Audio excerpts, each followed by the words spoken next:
जवाब इसलिए नहीं मिल रहा है कि आपने कहा कि राष्ट्रपिता किसने घोषित किया, और अगर कोई कहता इंडिया का पिता तो भी मान लेता कि इंडिया 47 में पैदा हुआ, तो लाखों साल पहले भी भारत राष्ट्र था, तो फिर 47 में पैदा पिताजी कैसे हुए, ये मुझे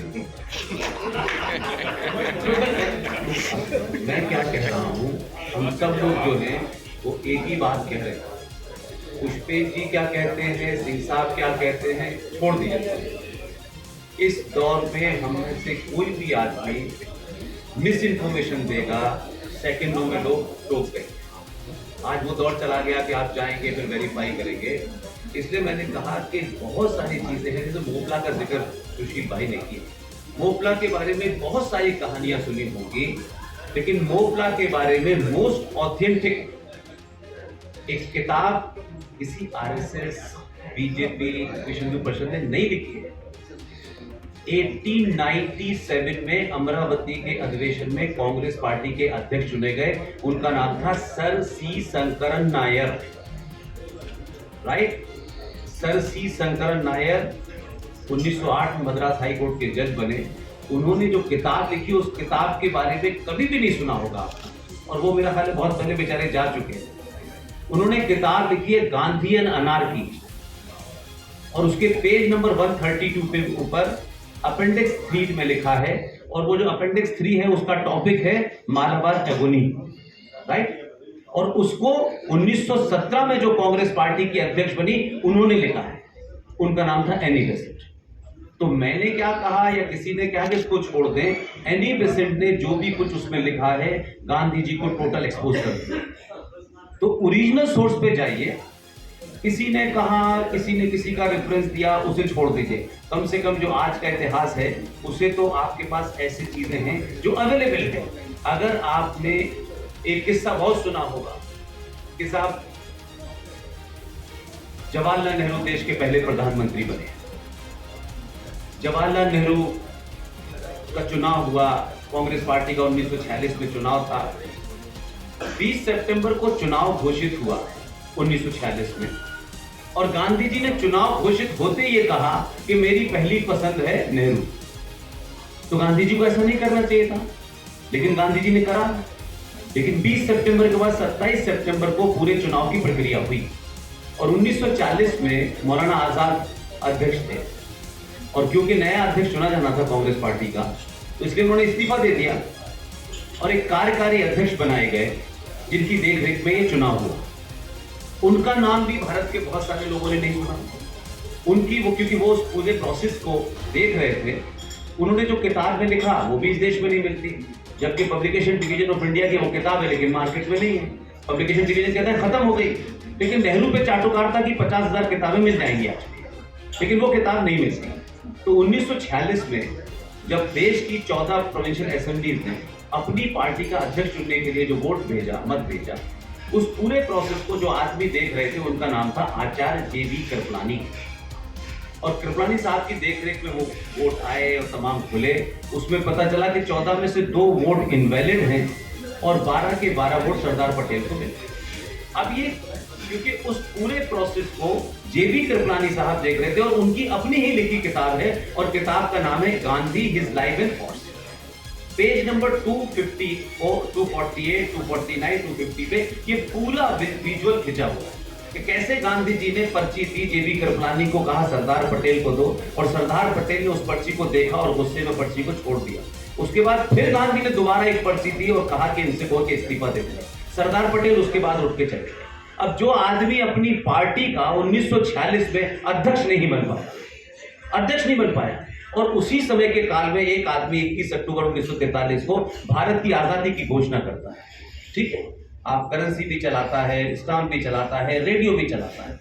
अब दोनों की तुलनात्मक अध्ययन करें और लोगों के सामने रख दें और छोड़ दें कि कौन कांग्रेसी है और कौन कांग्रेसी नहीं है। मेरे अपने विचार या मेरी अपनी भावनाएं महत्वपूर्ण नहीं है। जिस आदमी ने 21 अक्टूबर 1943 को भारत की आजादी की घोषणा की, उसको दुनिया के 11 राष्ट्रों ने मान्यता दी, जिसमें यूएसएस शामिल था।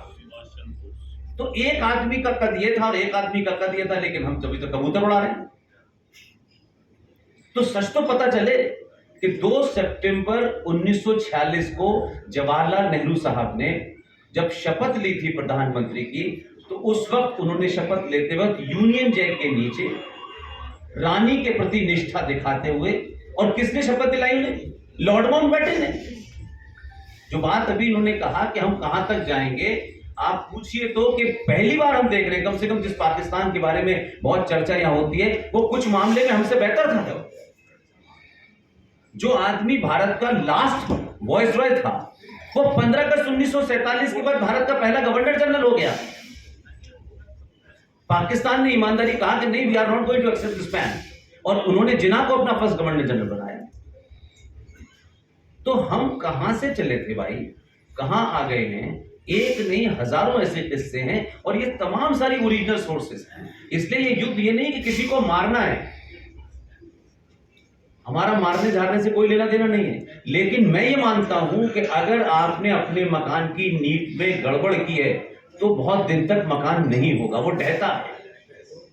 इसलिए कोई डेट तय कर दे कि साहब ये 14 तारीख से ऐसा हुआ, 15 तारीख से ऐसा हुआ, ऐसा नहीं होता है।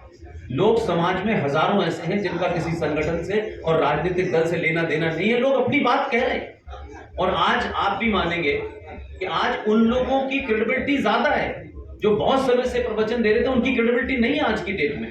तो लोग वेरीफाई करते हैं ना, सोर्स ऑफ इंफॉर्मेशन को आप 10 तरीके से चेक कर सकते हैं ना, कि भाई ऐसा तो नहीं है कि साहब कह के चले गए, लेकिन जो कह रहे हैं उनका सोर्स मिल नहीं रहा। इसलिए सुशील पंडित से लेकर इस देश में जो 30-40 लोग हैं, वो लगातार अलग अलग विषय पर बोल रहे हैं, और उनका कोई एफिलिएशन नहीं है।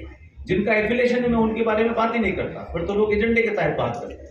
इसलिए एक नहीं, बहुत सारी ऐसी चीजें हुई हैं जो अब ठीक हो रही है। तो हम ये मानते हैं कि सुभाष चंद्र बोस की मूर्ति कहां पे लगी हुई है? इंडिया गेट पे लगी। उस इंडिया गेट पे जॉर्ज पंजम की मूर्ति लगी हुई थी, और हम आजाद थे 68 तक। 1968 तक हिंदुस्तान की इंटरनल एजेंसी आईबी की रिपोर्ट फाइल बन के लंदन जाती थी। ये कौन सी आजादी थी भाई? वो आपको फिर आज इतिहास में भी नजर आता है, फिर आपके लिटरेचर में भी नजर आता है, फिर उन तमाम सारे नैरेटिव में नजर आता है। तो लड़ाई तो किसी ना किसी को तो लड़नी होगी ना। अगर आप अपने बाप दादा को मानते हैं, तो उनके द्वारा उनके साथ उसके बारे में जानेंगे नहीं कि मेरे दादा के साथ क्या हुआ था। और इसलिए नहीं जानना है कि बदला लेना है, इसलिए भी जानना जरूरी होता है कि वो आपके साथ दोबारा ना हो, इसलिए आप अलर्ट रखें। इतना ही है ना। इसी को आप युद्ध कह लें, जंग कह लें, जो भी आपका मन है। जंग का मतलब हर जगह हथियार नहीं होता है। तो हम में से तो कोई हथियार की बात नहीं करता कि हथियार उठाइए। लेकिन अगर 1947 में इस देश में 21 लाख लोगों की लाशों पे ये देश मिला है, तो क्या हमको कभी नहीं सोचना चाहिए कि वो कौन से हालात थे जिसकी वजह से ये ऐसा हो गया? आज लोग भाईचारे की चिंता कर रहे हैं, तब तो कोई भी ऐसा नहीं था हिंदूवादी संगठन जिसकी वजह से देश बट गया हो। ऐसा तो नहीं था ना। तो आज तो आप बहुत सारे आरोप लोग लगा सकते हैं अपने अपने पॉलिटिकल एजेंडे के लिए, तो हमारा उसमें कोई इंटरेस्ट नहीं। बट 21 लाख लोगों की लाशों पे देश बटा के नहीं बटा। लेकिन भारत का हर आम नागरिक साहब, वो जो हिरोशिमा पे बम गिरा था, उसका तो डेट उसको पता है, उसके लिए तो वो शोक बनाता है। लेकिन अपने बाप दादा जो मर गए इस लड़ाई में, उसके लिए तो कोई दिन नहीं है हमारे यहाँ शोक मनाने का। अपने पितरों का तर्पण करता है। लेकिन 21 लाख लोग मरे, कभी किसी ने सामूहिक तर्पण किया कि यार उनकी भी आत्मा भटकती होगी, उनका क्या कसूर था? और आज भी यही हालात है। तो ये सवाल नहीं पूछना चाहिए कि 2011 के सेंसस से आज 2021 हो गई, हर 10 साल बाद सेंसस होता है। और क्या वजह है कि इस देश में इतनी बड़ी, जो मजहब के नाम पे देश बटा, और ये मैंने नहीं कहा, ये अम्बेडकर ने कहा, इतने सारे लोग मरने के बाद मात्र 50 साल के अंदर 29 राज्य भारत के अंदर हैं। भारत सरकार का सेंसस डिपार्टमेंट कहता है 9 राज्य में हिंदू माइक्रोस्कोपिक माइनॉरिटी में। अब आप ये कह के खुश हो सकते हैं कि दुनिया ऐसी चलती रहती है, हमें करना क्या है कुछ भी? तो फिर कुछ मत करिए। फिर ये थोड़ी होता है कि अपने घर में तो लाने के लिए सब कुछ करें और देश ऐसे ही चलता रहेगा। अपने घर को बचाने की तो लड़ाई हर आदमी लड़ता है ना। तो भारत क्या है? सिर्फ आपका घर, आपके मंदिर, आपकी तमाम चीजें आपसे रिलेटेड है कि नहीं है? इसलिए जो एक बहुत बड़े जनरल थे, आर.एस. सिंह साहब, उनको बहुत नजदीक से जानते भी थे, अब वो नहीं रहे। जब उन्होंने ये कहा कि भारत 2.5 युद्ध में ग्रस्त है, तो वो तो किसी पॉलिटिकल पार्टी के नहीं थे। तो 2.5 युद्ध में ग्रस्त होने का मतलब क्या था? भारत का ईस्टर्न बॉर्डर, वेस्टर्न बॉर्डर, और आधा युद्ध भारत के अंदर चल रहा है। तो अंदर जो युद्ध चल रहा है वो राफेल से नहीं जीता का जाएगा, वो फौज नहीं आएगी, वो मुझे और आपको लड़ना है भाई। तो ये जो फव्वारा बनाने वाली बात कही कि हमने फव्वारा बनाया, अब मुझे ताज्जुब होता है कि आप सबने इसी दौर में देखा होगा टर्की में क्या हुआ। एक बहुत पुराना चर्च था चर्च, उसे हटा करके उस पर मस्जिद दिख दी। अब 50 साल बाद कहेंगे ताजमहल हमने बनाया। तो कोई तो लड़ेगा ना। तो अगर आप कोई लड़ रहा है तो उसका हिंदू मुस्लिम से कोई लेना देना नहीं है, कोई मंदिर किसी इंडिविजुअल का नहीं। इसलिए बहुत सारे क्लेम हो रहे हैं इस देश में।